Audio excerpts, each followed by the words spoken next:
যদি আমরা দেশে গণতন্ত্রের সূচনা করতে চাই, একই সাথে মানুষের ভাগ্যের পরিবর্তন করতে চাই, তাহলে কোথায় সিল মারতে হবে? ধানের শীষে আমাদেরকে সিল মারতে হবে, নয় অন্য কোন দেশ। সবার আগে বাংলাদেশ, করব কাজ গর্ব দেশ, সবার আগে বাংলাদেশ।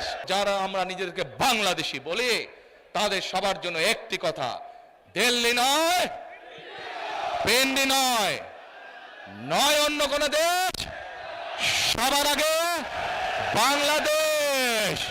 প্রিয় ভাই বোনেরা, তাহলে দেশকে যদি বাঁচাতে হয়, ইনশাল্লাহ আগামী মাসের 12 তারিখে যে নির্বাচনে এই দেশের বহু মানুষ বুকে তাজা রক্ত ঢেলে দিয়েছে, বহু মানুষ খুন গুণের শিকার হয়েছে, সেই নির্বাচনের মাধ্যমে যদি আমরা দেশে গণতন্ত্রের সূচনা করতে চাই, একই সাথে মানুষের ভাগ্যের পরিবর্তন করতে চাই, তাহলে কোথায় সিল মারতে হবে?